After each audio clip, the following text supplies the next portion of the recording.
मला ही गोष्ट सांगा, आज त्यांचे जे मित्र पक्ष आहेत बीजेपीचे, ते कुठपर्यंत आज पुढे गेले? अजितदादा पवारांचं काय झालं पुण्यामध्ये एवढी कामं करून? का नाही निवडून आले ते? बाळासाहेबांवरती लोकांचं नितांत प्रेम आहे, निस्सीम भक्ती आहे. पण त्यांचे सगळे विचार फॉलो पुढे केले का? त्यांचे विचार सोडून दिले. ही गद्दारी खरी गद्दारी आहे. उद्धव साहेबांबरोबर राहिलं की नाही, ही गद्दारी नाही आहे. गद्दारी बाळासाहेबांच्या विचारावर राहिलं की नाही गद्दारी आहे. ठाकरेंच्या पाठीशी मराठी माणूस हा कायम होता, राहील. आणि ठाकरे बंधू हे कायम, जोपर्यंत मराठी माणूस जिवंत आहे तोपर्यंत हे अस्तित्वावर राहणार. ही अस्तित्वाची लढाई होती. बाळासाहेबांपासून म्युन्सिपाल्टी ही शिवसेनेकडे होती. त्याच्यामध्ये ह्या लोकांनी डेव्हलपमेंट केली नाही. आणि आता ही जी डेव्हलपमेंट झाली आहे ही महायुतीच्या काळात झाली आहे. मुंबई महानगरपालिकांचे निकाल काल लागलेले आहेत आणि यामध्ये महायुतीला अधिक जागा मिळालेल्या आहेत. ठाकरे बंधूंची युती झालेली होती, मात्र त्यांना जसं अपेक्षित होतं तसं यश मात्र या महानगरपालिकेच्या निवडणुकीत मिळालेलं नाही आहे. आपल्यासोबत काही मुंबईकर आहेत, मतदार आहेत, आपण त्यांना विचारूया त्यांचं नेमकं काय मत आहे. मॅडम, कालच मुंबई महानगरपालिकेचा निकाल लागलेला आहे. एक मतदार म्हणून काय वाटतंय? कारण एकीकडे ठाकरे बंधूंची युती होती तर एकीकडे थेट महायुती होती. बरोबर आहे. निकाल असं मला वाटतं की विकास जो काही केला गेला आहे आत्ता या काही वर्षांमध्ये, मुख्य म्हणजे मेट्रो, मला वाटतं जे एकंदर त्याच्यावर भर आहे लोकांचा. विकास कामांकडे बघून लोकांनी मतदान केलं असावं असं वाटतं, असं मला वाटतंय. एकीकडे सत्ताधारी असं म्हणाले होते की ठाकरेंचं नाव हे मुंबईतनं आपण पुसू, कारण गेले अनेक वर्ष ठाकरेंची सत्ता महानगरपालिकेवर होती आणि आता जवळजवळ महापालिकेत भाजपचा महापौर बसेल असं चित्र कुठेतरी स्पष्ट होतंय, अधिकृत जरी घोषणा झालेली नसली तरी. तर यावर तुमचं काय मत? आता याच्यावर माझं मत काय असणार, म्हणजे लोकांनी ज्यांना मत निवडून दिलेलं आहे, मतं दिलेलं आहे, तोच निवडून येणार आहे ना महापौर म्हणून. आणि लोकांची कामं जो करेल तो शेवटी निवडून येणार. म्हणजे सामान्य माणूस जो आहे त्याची कामं जो करेल तोच निवडून येणार. मतदार म्हणून माझी जी अपेक्षा होती की आपल्याला म्हणजे आपले मराठी जे उमेदवार आहेत किंवा मराठी जो मुद्दा आहे तो लावून धरायचा होता आणि आपल्याला ते करायचं होतं. कारण हा मुद्दा जसा केंद्रामध्ये जातीवादाचा मुद्दा येतो, हिंदू मुस्लिम येतं, दलित येतं, तसा हा मुद्दा इथं मराठी हा भाजपने क्रिएट केलेला आहे. हे नॅरेटिव्ह पहिलं नव्हतंच हे नॅरेटिव्ह, हे आत्ता आलेलं आहे आणि हे नॅरेटिव्ह बी जे पीने पुढे सरकवलेलं आहे. दुसरी गोष्ट अशी आहे की मी मतदार म्हणून मी शाश्वत नाही आहे की मी आज ह्या पक्षाला मतदान केलं तर माझ्याकडे आता गॅरंटी नाही की तो उमेदवार माझा उद्या तिकडेच राहणार आहे. जसं तुम्ही आता अंबरनाथ पालिकेमध्ये बघितलं की पूर्णच्या पूर्ण काँग्रेसचे 12 उमेदवारांनी उचलून घेतले. तर मला हे कळत नाही आहे की आपण लोकशाहीमध्ये राहतो आणि आपण आपल्या उमेदवाराला मत देतो. आपण आपल्या माझा एक माइंडसेट आहे, माझं एक स्वतःचं माइंडसेट आहे की मला कोणाला मत द्यायचं, मला कोणत्या मुद्द्याला मत द्यायचं आहे, त्या उमेदवाराला मत द्यायचं, त्याच्या कामाला मत द्यायचं आहे. पण उद्या तो उमेदवार दुसऱ्या पक्षात जातो जे की माझ्या माइंडसेटच्या अपोजिट आहे. तर त्या बाबतीत मी थोडंसं कन्फ्यूज आहे की जर उद्या मी मतदान केलं तरी गॅरंटी नाही माझ्याकडे की तो उमेदवार तिथे राहतोय. त्या बाजूने उभा राहिला असं म्हणणार नाही मी, पण आहे तिथे त्यांचा अजून होल्ड आहे. पण बाकी सगळ्या ठिकाणी सांगितलं असं की 57 मिल्स होत्या, त्या सगळ्या उद्ध्वस्त झाल्या. मराठी माणूस सगळा बाहेर फेकला गेला. इथे टोलेजंग एवढ्या इमारती उभ्या राहतात, तिथे मराठी माणूस कुठे आहे? सगळी कॉन्ट्रॅक्ट दिली, सगळी जे डेव्हलपमेंट जे काही थोडीफार केली त्यामध्ये कॉन्ट्रॅक्ट मराठी माणसाला कधी नाही. मग तो माणूस इथे राहू शकला नाही तर तुम्हाला मतं कशी मिळणार? म्हणजे बाळासाहेबांवरती लोकांचं नितांत प्रेम आहे, निस्सीम भक्ती आहे. पण त्यांचे सगळे विचार फॉलो पुढे केले का? त्यांचे विचार सोडून दिले. ही गद्दारी खरी गद्दारी आहे. उद्धव साहेबांबरोबर राहिलं की नाही, ही गद्दारी नाही आहे. गद्दारी बाळासाहेबांच्या विचारावर राहिलं की नाही गद्दारी आहे. त्या गद्दारीचं काय? त्याचा राग आहे लोकांच्या मनामध्ये. त्यामुळे तुम्ही इथे थोड्याफार एरियात दिसलं तरी ते सार्वजनिक स्वरूप नाही आहे आणि स्वतः धोंडा पाडून घेतलेला आहे बाळासाहेबांची विचारांची गद्दारी करून. बाळासाहेबांचा आर्थिक वारसा घेतला, वैचारिक वारसा नाही घेतला. उमेदवार पळवले जातात किंवा काय, तर तुम्हाला वाटतं का की भविष्यात लोकशाहीसाठी किंवा मतदार म्हणून तुमच्यासाठी ही गोष्ट घातक आहे? बरोबर. आपण सर्वप्रथम भारताचे नागरिक आहोत आणि संविधानानुसार आपल्याला तो हक्क मिळालेला आहे. मतदान करणे हा आपला संविधानिक अधिकार आहे. आपण तो अधिकार बजावतो. लोक सांगतात आपल्याला, सर्व जे विद्वान आहेत किंवा मोठे लोक आहेत ते सांगतात की आपला हक्क बजावा. पण आम्ही हक्क बजावल्यानंतर गॅरंटी नाही आहे आपल्याला की आपलं मत चांगल्या माणसाला आपण देतो आहे, पण तो चांगला राहतो आहे की नाही याची गॅरंटी नाही आहे. त्यामुळे हे पुढे प्रॉब्लेमच आहे. महानगरपालिकेत गेली 25 वर्ष ठाकरेंचं अबाधित वर्चस्व होतं. आता कुठेतरी त्याला खंड पडलेला आहे. तर यावर काय वाटतं? ते डेव्हलपमेंट आत्ता झाली आणि याच्यापुढे होणार आहे. ते त्याचं प्रत्येक डेव्हलपमेंटला अडथळा आणला.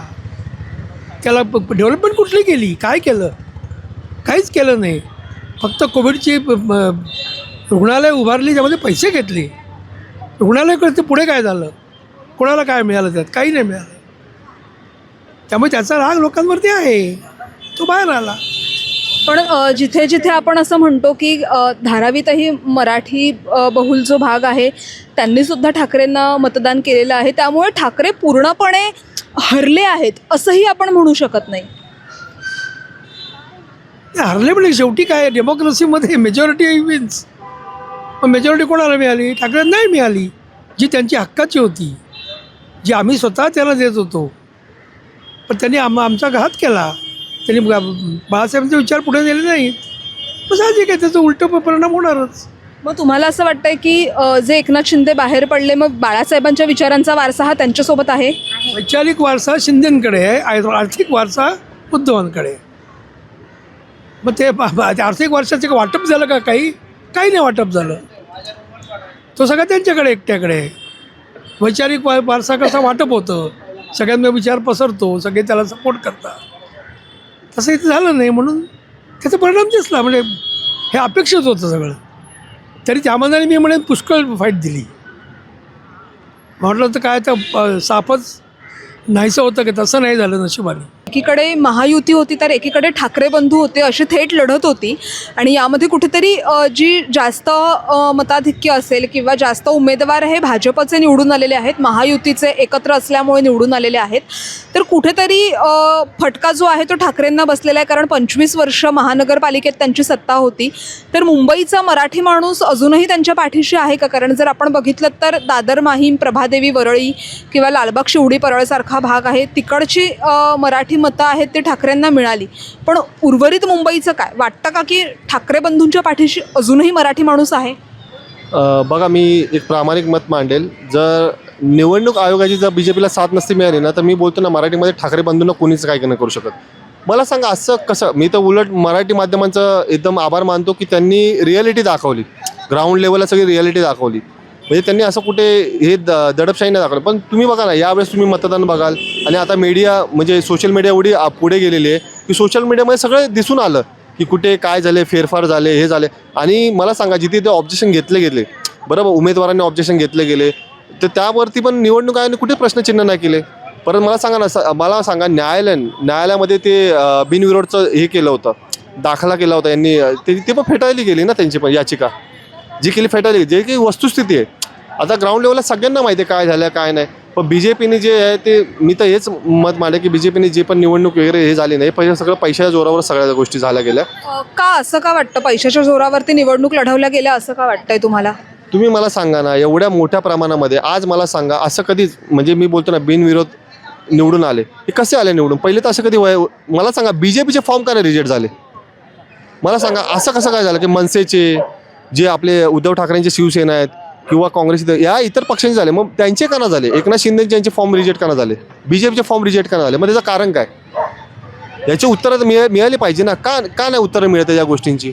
आणि यावेळेस या गोष्टी का झाल्या? आणि मुळात हेच चुकीचं होतं की 8 वर्षानंतर निवडणुका होत आहेत आणि 8 वर्ष निवडणुका झाल्यानंतर, आणि मला सांगा ना, निवडणूक ज्यावेळेस डिक्लेरेशन झालं ते पण खूप लेट झालं आणि फटकन अवधी पण नाही मिळाला प्रचारासाठी जो अवधी मिळायला पाहिजे होता तो पण नाही मिळाला आहे. मला सांगा, तरी मी या गोष्टीला मला उलट ठाकरे बंधूंचा मी उलट कौतुक करतो की एवढ्या कमी वेळामध्ये त्यांनी एवढ्या सीट निवडून आणल्या, जे की पूर्ण सत्तेमध्ये आज केंद्रामध्ये बोला पूर्ण BJPची सत्ता आहे, तरी एवढं असताना पण त्यांनी त्याची अटीतटीची लढत दिली. ठाकरेंकडे म्हणजे बाळासाहेबांपासून म्युन्सिपाल्टी ही शिवसेनेकडे होती. त्याच्यामध्ये ह्या लोकांनी डेव्हलपमेंट केली नाही. आणि आता ही जी डेव्हलपमेंट झाली आहे ही महायुतीच्या काळात झाली आहे. हे मुख्यमंत्री होते, कोविड काळामध्ये काय काय केलं आहे हे सगळं आम्हाला माहिती आहे, सगळ्याच जनतेला माहिती आहे. तरी पण काही आमच्यासारखी माणसं अजूनपर्यंत उद्धव राज ह्यांच्या मागे आम्ही आहोत. अजूनही मनापासून वाटतं ते यावे, पण आता नाही. कोविडनंतर हे शक्य नाही आहे. त्यामुळे पण असं तुम्हाला वाटण्यामागे नेमकं काय कारण आहे? काय असं आहे? कारण असं की एकतर विकास, मुंबईचा विकास जो बाळासाहेबांना अपेक्षित होता तो ह्या महायुतीने पूर्ण केला आहे. जी मुंबई तासनतास प्रवास करून येत होती, ट्रेनने गर्दीतून माणसं मरत होती, मेट्रोमुळे बऱ्याच जणांना सुखकर प्रवास मिळतो आहे. आणि हे जे रस्ते काय ते बांधलेत ते तर फारच सुंदर, म्हणजे स्वप्नातही हा विचार आम्ही केला नव्हता जो आता या महायुतीने सत्यात उतरवला. कोणी म्हटलं मी केलं तरी ते होत नाही. लोकांना कळतं कोणी हे केलं आहे. आज त्यांचे जे मित्रपक्ष आहेत बीजेपीचे ते कुठपर्यंत आज पुढे गेले? अजितदादा पवारांचं काय झालं पुण्यामध्ये एवढी कामं करून? का नाही निवडून आले ते? मला सांग, किती कामं आहेत असं? इतर त्यांच्या मित्रपक्षांची कामं बघा ना किती आहेत. असं ना कुठं आणून आज मीरा भाईंदरमध्ये प्रताप सरनाईकांचं काम आहे. मीरा भाईंदरमध्ये जे त्यांचे मित्रपक्षामध्ये आहेत, ह्याच्यामध्ये एकनाथ शिंदेच्या गटामध्ये, पण त्यांची तिथे एक पण सीट नाही आली निवडून. त्याचं कारण का? म्हणजे हे पण हेच आहे ना की बीजेपी मित्रपक्षांना पण संपवते ना ऑपोजिशनला पण संपवते. म्हणजे सत्ताधारी असं म्हणाले होते की कुठेतरी मुंबईतून ठाकरेंचं जे नाव आहे ते पुसू किंवा मुंबईकर विकासाला मतदान करतील. तर खरंच मुंबईचं मत हे विकासाला गेलं आहे का, की ठाकरे बंधूंच्या पाठीशी मुंबईकर नाहीत का, मराठी माणूस नाही का? बघा, ठाकरेंच्या पाठीशी मराठी माणूस हा कायम होता, राहील. आणि ठाकरे बंधू हे कायम जोपर्यंत मराठी माणूस जिवंत आहे तोपर्यंत ही अस्तित्वावर राहणार. ही अस्तित्वाची लढाई होती, ठीक आहे, आणि ती त्यांनी लढली.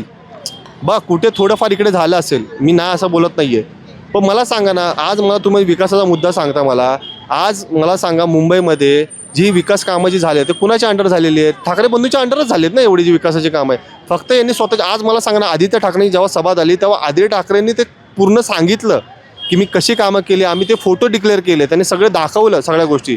मला सांगा मग हे कुणी केलेलं आहे? सगळं हे ठाकरे बंधूंनीच केलेलं आहे. फक्त यांनी यांच्या स्वतःच्या नावाने, आज मला सांगायचं स्वतःच्या नावाने यांनी विकासाची कामं दाखवली फक्त की आम्ही केले म्हणून. पण खरा पाया कुणी रचला आहे? त्यांनीच रचलं आहे ना सगळं. मला सांगा, हे पहिले प्रोजेक्शन होतात, मग त्याच्यानंतर हे होतं ना. तुम्ही झाल्यानंतर दाखवता की हे आम्ही केलं म्हणून, म्हणजे त्याचं क्रेडिट तुम्ही घेताय.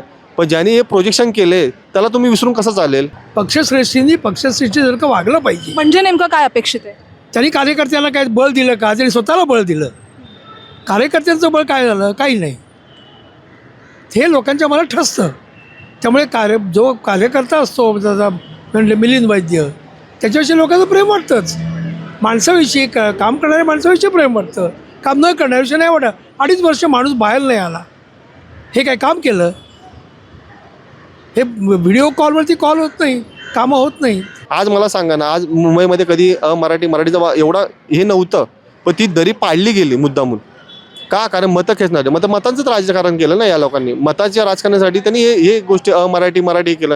कारण मराठी तर पूर्वीपासून होतं. आणि मला सांगा ना, BJPला आणलं कुणी मुंबईमध्ये, महाराष्ट्रामध्ये? कुणाची पहिली युती होती? शिवसेनेनेच आणलं ना BJPला, एक मित्रपक्ष म्हणून. पण शेवटी त्यांनी काय केलं? तेच केलं. त्यांनी आज उद्धव ठाकरेंना संपवायचा प्रयत्न केला, शिवसेनेला. आज एकनाथ शिंदेना पण संपवायचा प्रयत्न केला, आणि राष्ट्रवादी त्यांनी संपवलंच.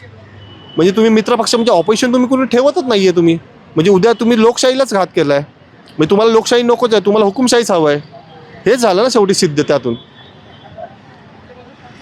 मुंबईकर मतदारांना, मुंबईकर जनतेला नेमक्या कालच्या निकालाबद्दल काय वाटलं हे तुम्ही ऐकलं. तर काहींचं असं म्हणणं होतं की मुंबईकर जनता, मुंबईतला मराठी माणूस हा ठाकरेंच्या पाठीशी कालही होता, आजही आहे आणि तो भविष्यातही राहील.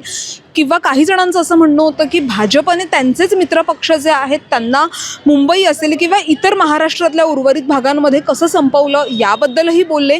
तर काही जणांचं असं म्हणणं आहे की राज ठाकरे आणि उद्धव ठाकरे यांचे काही उमेदवार जे मराठी बहुल भागातून निवडून आले ते त्यांच्या कर्तृत्वावर निवडून आले, याच्यात पक्षश्रेष्ठी जे आहेत त्यांचं असं काही पाठबळ नव्हतं किंवा त्यांचा हातभार नव्हता. या सगळ्याबद्दल तुम्हाला काय वाटतं कमेंट करून नक्की कळवा. लोकमत मुंबईसाठी निधी पेडणेकरचा रिपोर्ट.